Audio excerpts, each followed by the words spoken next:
Okay, so continuing with the Glory by Honor series, this is Glory by Honor 7. Show took place in Philadelphia on September 20th, 2008, coming right off of the Driven pay-per-view where Kevin Steen and El Generico won the tag team titles. So yeah, Glory by Honor 7, this was, Gabe Sapolsky's last Glory by Honor that he booked, pretty much his last major show that he booked with Ring of Honor. And, there was a lot of things that went on behind the scenes here that we'll get into as the show progresses. But yeah, man, 3.5 hours. You could argue that the show was a little bit overbooked, but I think it holds up well. It definitely has a nice underground feel to it, but at the same time, it's a stacked show. It's got a lot of talent. There's a main eventer in pretty much every match. Main event level matches throughout this whole thing. You see all the guys with the championship belts on the cover. When I see the cover, I think of Mick Foley. I remember during the invasion, Mick Foley's gripe was that, there was, oversaturation of championship belts. But this cover, not exactly the same deal here. There's just a really cool cover featuring, champions from all over the world. So it's definitely one of the best covers I think Ring of Honor's ever done. So, yeah, man. Just a kind of a bittersweet show, and it's very ironic that it ended up being Gabe Sapolsky's last show because he came out on commentary, was like thanking the fans for 5 minutes, and like it's just kind of sad how the guy had no idea that things were going on where Carrie Silken was thinking about letting him go, but yeah, man, there was some mixed feelings on the show. I remember the steel cage warfare match. A lot of people thought it was, just didn't care for that. I think a lot of people felt a little bit too burned out with the format of the show. But the one thing you can't argue with is it definitely gave you your money's worth, though. It definitely just had, a lot of depth to it. I think you could actually argue that the lineup is even better than the Glory by Honor 8 lineup. It's a tough call, but it's a really stacked card. And so let's get right down to it. First match tonight, you had Jerry Lynn taking on Kenny King. And a good match right here, really set the tone for, a lot of the success that Jerry Lynn had later on that school year. And, tons of youth still got a chance. Him and Kenny King just had a short but nice little fast-paced match. This was the shortest match of the night, but very satisfying, though. Jerry Lynn got a ton of respect, being back in Philadelphia here. So, yeah, this arena, this is the former ECW arena, so obviously you had all the, former ECW fans come out to support Jerry Lynn. And at this time, they called it the new Alhambra Arena, and yeah, you almost forget, but like during that school year, there was a lot of good stuff that was kind of like the epicenter of the indie world that whole school year. Eventually you had the ROH on HD net tapings happen there. You had a lot of the great Chikara shows like King of Trios happened there. Eventually later on that summer, you had the Dragon Gate USA pay-per-views. So yeah, just a lot of good stuff happened at the former ECW arena that whole year. And so next matchup, we have Brent Albright taking on Adam Pearce for the NWA title. This is a rematch from Death Before Dishonor 6, where they had a classic match there, which one of those matches that just went a lot better than anyone could have ever envisioned. And, this was still really good stuff. This was great stuff. This wasn't a dud or anything like that. I think there's a misconception that, the second match just wasn't quite as good. And it wasn't quite as good, but I thought they still, delivered. I thought Albright and Pearce actually had great chemistry. Now, there was like a lot of interference here from Larry Sweeney and, Shane Hagadorn was kind of annoying here. They took some nasty bumps here, but ultimately, just good back and forth action between Albright and Pearce. Pearce ended up winning with the crowbar. Same way Albright won the belt. So Adam Pearce wins the NWA title back. All right, so the match that I was thinking of that was kind of a dud was Pearce versus Nigel. That was back at Battle of Supremacy. That was like NWA title versus ROH title. Special attraction match. But, this was really good stuff. So that whole misconception that the second match was a dud, that's not really true. This was a nice follow-up to the Death Before Dishonor 6 match. So, like we were talking about with Gabe Sapolsky, this show right here is the defining moment of Adam Pearce's, career, in Ring of Honor as a booker. I mean, he won the NWA title back, and there's I think he did like a shoot interview with Gabe. and Adam Pearce after they had both, been let go of Ring of Honor, and it was cool. Like you have the two former ROH bookers, telling their sides of the story here, and Pearce talked about how Cary Silkin came up to him and pitched the idea. It's like, what do you think about booking the company? And so this is where it happened. I think it was like after the show was over. So the seeds were really planted at Glory by Honor 7 for Pearce to take over with the booking, and the final decision wasn't officially made until I think it was the Edison show, later on in October. But you got to remember at this time too, like September 2008. This is when all those banks lost all that money, and the economy really tanked. So it was just a really bad month for our country. If anyone remembers, you remember that whole year, like there was a economic crisis. So yeah, I mean, I even remember they had to cancel Survival of the Fittest because of it. So there was just a lot going on. I do remember the weekend before this in Japan.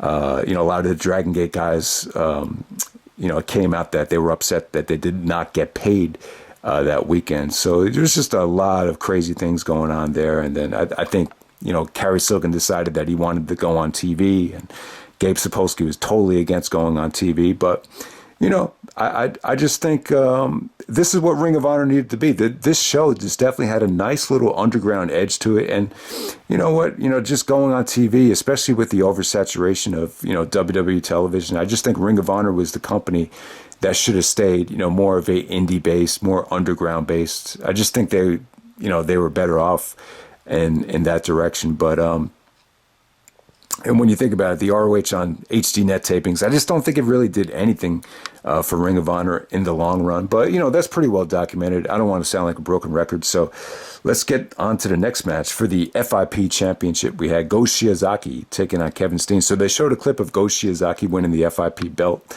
And they didn't show who he went over with. There was these two kind of overweight guys celebrating with him with the Japanese flag. So, Go Shiozaki was in the States this whole year, and he takes on, Kevin Steen. And, yeah, good stuff here, man. Go Shiozaki, Kevin Steen wrestled hard as hell. This isn't, the first time Kevin Steen wrestled a Japanese guy. He did wrestle Morishima, so this isn't the only time that Kevin Steen wrestled a Japanese talent in Ring of Honor. But yeah, very stiff, very just a lot better than I remembered it, man. Just Kevin fought out of a lot of Go Shiozaki's submissions, the camel clutch. He fought that off. Kevin actually busted out the swanton splash, moonsault, some good high spots there. I think Shiozaki won with the gold flasher, but Steen put up a really, really good fight. Then after the match was over, Nigel came out and kind of humiliated Steen, to kind of antagonize him because El Generico was getting the title shot later on that night. So that's what happened there. All right, so next up we have Bryan Danielson taking on Katsuhiko Nakajima. This is for the Junior GHC Heavyweight Championship. All right, so there was actually a Ring of Honor show a week before this in Japan. I believe it was in Live in Tokyo. Was it Live in Tokyo or the Tokyo Summit? One of those shows where Danielson won the belt. It was actually from a guy named Kanemaru, who I believe is still wrestling in New Japan right now, if I'm not mistaken. But yeah, maybe it's another Kanemaru. I have no idea. But yeah, back then it was Danielson won the belt from Kanemaru. And he takes on Nakajima here. So this Danielson-Nakajima match is awesome. This is one of the best matches Bryan Danielson's had against a Japanese talent. It's definitely up there. And definitely the match of the night. It stole the show. So Nakajima and Kensuke Sasaki, came to the States a lot in 2008. I think primarily they wanted to promote the Kensuke Office promotion, which was a new promotion from Kensuke. So, Nakajima was a huge part of that promotion. And, him and Danielson just had a war right here. I mean, this was incredible.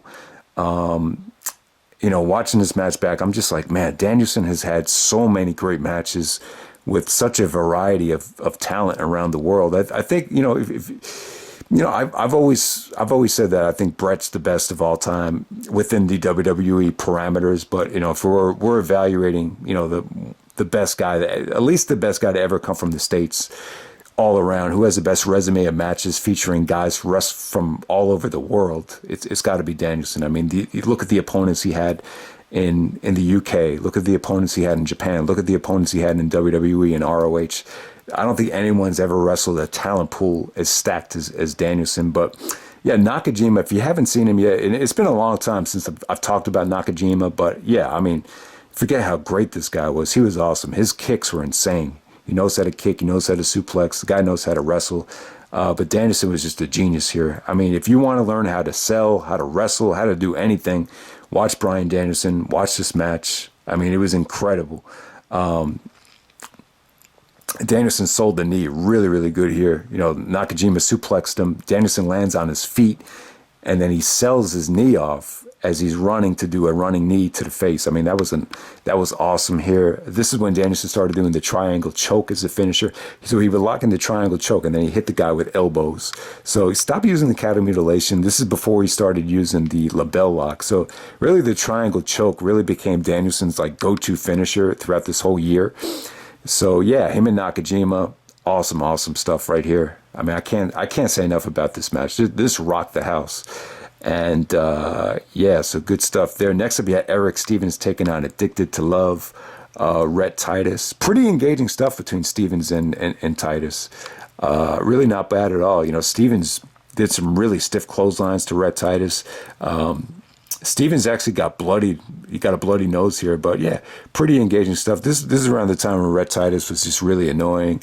He was always bragging about having sex with Daisy Hayes. So you had that going on. And then after the match is over, Larry Sweeney tries to, buy Erick Stevens into Sweet and Sour Incorporated. Basically, he says, when I first saw you, I didn't think you were much to talk about, but you've really earned my respect. So you had Larry Sweeney really come out and steal the show here. Yeah, Larry Sweeney was awesome here. So that leads to a Roderick Strong teaming up with Ruckus and Jigsaw without the mask, to take on Sweet and Sour Incorporated of Chris Hero, Eddie Edwards, and Shane Hagadorn. So no Davey Richards here. I don't know where Davey was. I think he was still in Japan, to be honest with you, because he had just wrestled Roderick in Japan a week earlier. I guess Davey stayed there until November. But yeah, Eddie Edwards joined Sweet and Sour Incorporated. Eddie was actually wrestling here with shorts. This is really before Eddie really defined his look. Hero was actually wrestling with that camouflage attire here. This is when he had the knockout artist theme song. So yeah, man, I mean, good stuff here, man. Just good action from all these guys. Roderick and Eddie had great chemistry here. I mean, there's just too much stuff to talk about here. But I remember like right before the finish, and I'll tell you, if they didn't rush the finish, this would have got a holy shit chant. So Eddie basically goes for a lion salt, and as he's coming down, Roger gives him the sick kick in the face as he's coming down there. But then they rush the finish with Hero doing the knockout elbow to Roderick. So yeah, man, like if they really let the crowd really kind of digest what just happened, that could have got a huge holy shit chant. But yeah, man, good tag match right here. Ended up with, Larry Sweeney. Larry Sweeney really taking out Roderick Strong. He did like a flying elbow, and then he started like showboating, and he just came off so charismatic and so fun that the crowd just started chanting Sweet and Sour and Larry Sweeney. So good stuff right there. All right, so next up you had Kensuke Sasaki taking on Claudio Castagnoli in a non-title match right here. I believe at the time Kensuke was actually the GHC heavyweight champion. But, yeah, you know what? This was a tough one. This was probably one of the driest things of the night. It was still a good match, though. It was still good stuff. It's tough because Claudio is supposed to be like a monster heel. And then, and then he's got to sell for a guy like Sasaki. So it's really tough to make that work. Plus, Claudio to me was always more of like a Chikara guy. Chikara is kind of like an anti-Noah style. It's a more fluid, more lucha style. And, Kensuke is from, he's more of the strong style from Pro Wrestling Noah. So it was a weird mix of styles. I mean, it definitely had some good moments here. Kensuke does that spot where he does the, he gives him the left and the right lariats at the same time. He goes back and forth with the lariats as the guy's trapped, which is really cool. And then Claudio actually countered that into a springboard pop-up. So it definitely features some good stuff. Sasaki threw some vicious chops here. Sasaki is just Kensuke. He's just like thick and just bulky and just really, really strong. So, I could definitely see the appeal there. Kensuke needed a solid opponent, and I thought Claudio did a good job. But, this was really late in the show, and, it just didn't have a lot of juice behind it as some of the other matches on the show. It just kind of felt like process of elimination in terms of, why Claudio was put up against Kensuke here. But yeah, still a good matchup right there. And then the main event, or the ROH World Title match, you have Nigel McGuinness taking on El Generico. Really, really good matchup right here. This kind of went under the radar because they had an awesome match at it was called Age of Insanity. It was a show from Cleveland back in August where Generico, took Nigel to the limit. Where it was just one of those matches that, it went into overkill mode with like Generico kicking out of all the lariats and everything. It was very reminiscent to the Tyler Black Take No Prisoners match. Just kind of the same thing where you have a tag team guy you don't expect to win the belt, and it ended up being like a phenomenal match where, the fans actually bought into, possibly being an upset. The problem with this match is it went on really late in the show. There's a little bit of expectations here. I think the word got out that they delivered a classic. So, when you have expectations, it's a little bit harder to follow up on it. But, this was still good stuff. Kevin Steen coming out to interfere, I thought was a good move. Because of what Nigel did to Kevin earlier on in the show, it definitely made for a great near fall. It definitely made for a more dramatic spot right there. So that was cool. Nigel did some great arm work on Generico. Really engaging stuff. Nigel picked apart the arm, just stretched it out, looked pretty vicious. So, Nigel really controlled the match. But, Generico, I would say Generico's probably the best at countering the London Dungeon submission from Nigel. So he actually countered that into a small package. I thought that came off great. Yeah, this is just a good match. I thought Nigel and Generico had great chemistry, man. It wasn't as over the top as the previous match that they had, but I still thought it was cool, man. So, trying to think, the Tower of London. The Tower of London on the side of the ring apron. That was another crazy spot right there. Usually they take it in the middle of the ring, but on the edge of the ring apron, that was a nasty bump from Generico. And the finish came when it looked like Generico was going to hit the brainbuster off the top turnbuckle, and then Nigel countered it into a jackknife pin, which is, basically what Shawn Michaels did to Triple H at SummerSlam 2002. So that, instead of calling it a roll-up, it's nice to know that, that pin is actually called a jackknife pin. So that was a really cool finish, made Nigel look like a heel. And, man, so Nigel really had a good feud with both Steen and Generico. He had 3 matches with all of them, so, or with both of them, and they were all really good. So definitely a great match right there. But if you want to see a classic Nigel and Generico match, check out the match from Age of Insanity. That was great stuff. That kind of went under the radar. But yeah, man, it did seem though like the Generico and Nigel matches they consecutively got worse as it went on. But this is still a really, really good match. I'll give it like 3 3/4. Good stuff there. All right, next up we have the Briscoes and Austin Aries taking on Jimmy Jacobs, Tyler Black, and Delirious. And the Necro Butcher is representing himself here. This is a steel cage warfare match. So this is kind of like Ring of Honor's version of War Games. And man, this is really good, man. It wasn't. I don't know. I went into this match thinking it was just going to be a little bit boring, a little bit on the boring side. But yeah, man, this is a good War Game style match. I was really worried about the Necro thing. Necro representing himself. I was like, man, this is going to end up being a train wreck. But Necro didn't last that long. He was quickly eliminated. But I'll tell you what, though, Necro. The guy is sick as hell. So if anyone out there that loves to get off on like violence and, if you really have a thirst for, if you're really bloodthirsty, you'll love this match because Necro, I mean, I don't think I've ever seen like consecutive chair shots like this. I think it was, I think it was Aries and Jacobs. They were just like swinging the chairs like it was a bat. It was like one after another. It was like bang, bang, bang, bang. Usually like when you think back to like say Rock versus Mick Foley, the I Quit match, there was a little bit of like, there was a little bit of time between those chair shots. With this one, it was just like one after the other, unprotected.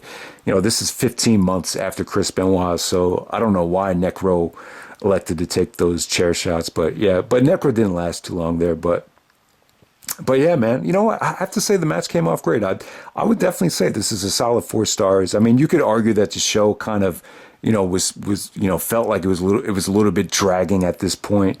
But everything came off great. Delirious had joined the Age of the Fall because he had gotten rejected by Daisy Hayes.